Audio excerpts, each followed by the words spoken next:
Subscribe करें हमारे channel को आसान जिंदगी और इस बेल आइकन को प्रेस करें इसी तरह के और वीडियोस प्राप्त करने के लिए। नमस्कार, मैं शारदा पांडे आसान जिंदगी के इस एपिसोड में आपका स्वागत करती हूँ। आज मैं आपको देवशयनी एकादशी के बारे में बताऊंगी। देवशयनी को हरिशयनी भी बोलते हैं। हरिशयनी यानी भगवान श्री हरि विष्णु जी इन चौमासे में निद्रा में रहते हैं, घोर निद्रा में रहते हैं। और भगवान श्री हरि विष्णु जी का एक और रूप, दूसरा रूप राजा बलि के यहाँ द्वारपाल के रूप में इन 4 महीनों में रहते हैं। तो इन 4 महीनों में हम कोई भी बड़ा शुभ कार्य नहीं करते। जैसे कि हम कभी कभी कहते हैं कि हमारे घर में बड़े नहीं हैं, कहीं बाहर हैं या सो रहे हैं, आराम कर रहे हैं, तो कोई हम बड़ा निर्णय अपने बड़ों से पूछ के या उनकी उपस्थिति में लेते हैं। उसी प्रकार से जैसे भगवान श्री हरि विष्णु निद्रा में जब रहते हैं तो उस अवधि में हम बड़ा निर्णय यानी शादी, ब्याह, मुंडन, गौना, पहल पठावन, ये सब चीज़ शुभ कार्य बड़ा निर्णय नहीं लेते हैं। उसी प्रकार से इन 4 चौमासे में बहुत नियम और धर्म से भी साधु संत, बूढ़े सयाने, माला जपने वाले ये सब करते हैं, नियम धर्म।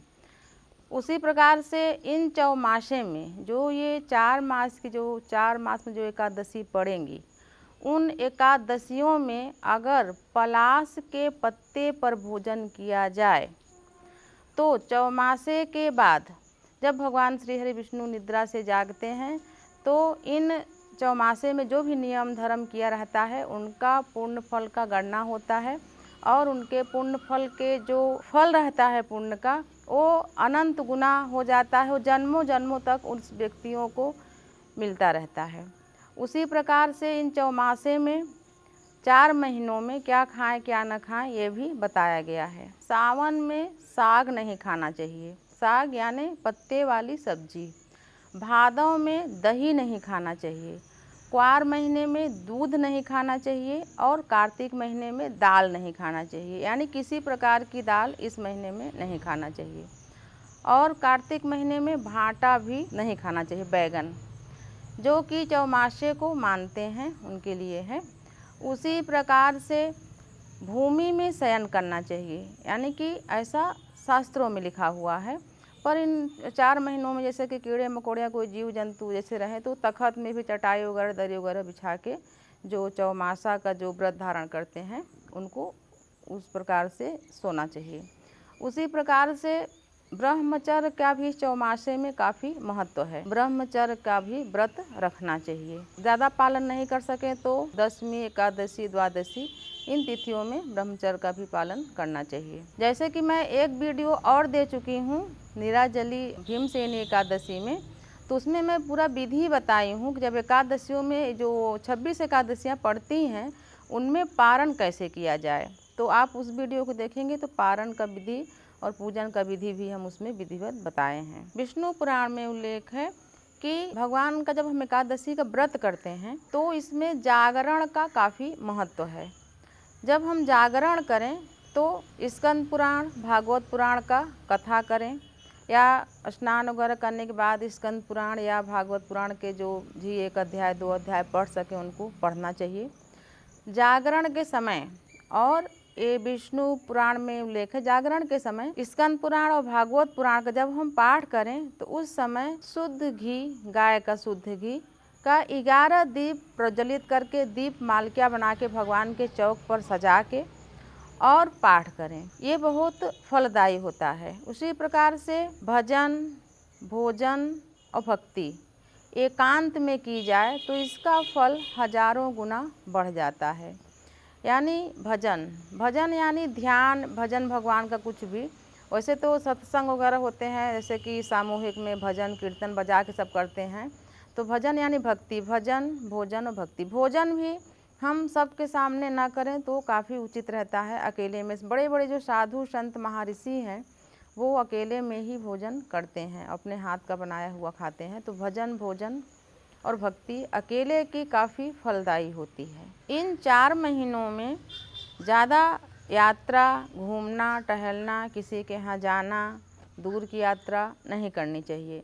जैसे कि साधु, संत, योगी इन 4 महीनों में अपनी झोली एक जगह रमा के भजन, कीर्तन, पूजन और प्रवचन करते हैं। तमाम दुर्घटनाएं इन बारिश के मौसम में होती हैं, इसलिए भी पुराणों में शायद इसीलिए मना किया गया होगा कि कहीं दूर की यात्रा, किसी के रिश्तेदारी में मतलब बेवजह का जाना, यहाँ वहाँ भटकना, या जो जैसे छुट्टियों में दूर की यात्रा करते हैं तो काफ़ी दुर्घटनाओं की संभावना रहती है। इसीलिए इन 4 महीनों में अपने ही घर में रह के या अपने ही कार्य क्षेत्र में रह के अपने काम को ध्यानपूर्वक करना चाहिए, यहाँ वहाँ भटकना नहीं चाहिए। ये ऋषि मुनि करते हैं और कहते भी हैं। जैसे कि भक्ति में पहले भी एक एपिसोड में बताई हूँ कि भक्ति 9 प्रकार की होती है, 9धा भक्ति।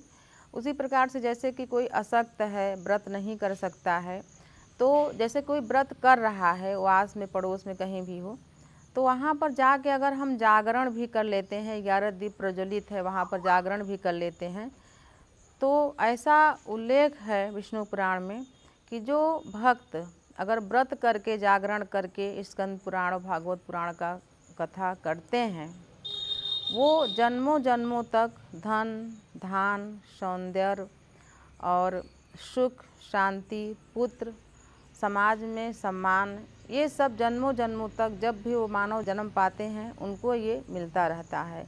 ये पुण्य कभी भी बेकार नहीं होता, मतलब इनका फल हमेशा बना रहता है। इस फल का जन्मों जन्मों तक उदय होता रहता है। तो मैं आपको हरिशयनी एकादशी के बारे में बता रही हूँ।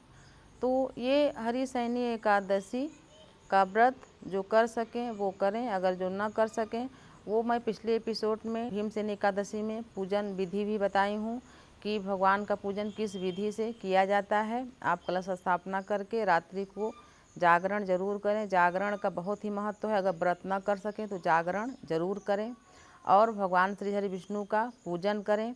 भगवान श्री हरि विष्णु को हो सके तो आंवले का मुरब्बे का भोग लगाएं और इसी प्रकार से जो भी वर्जित चीज़ हैं, जो वर्जित कार्य हैं, उनको न करें। जैसा कि मैं बताई हूँ, इस चातुर्मास के व्रत में पलाश के पत्ते में कुछ भी भोजन करें, जो भी जैसे कि मैं पहले भी बताई हूँ एकादशी का, जो भीमसेनी एकादशी का एपिसोड आप ज़रूर देख लेना, तो आपको काफ़ी सहूलियत हो जाएगी बाकी एकादशियों का व्रत करने में। एकादशी का हम व्रत करते हैं तो 3 दिन का होता है। दशमी, एकादशी और द्वादशी का नियम निभाना चाहिए एकादशी के व्रत करने वालों को।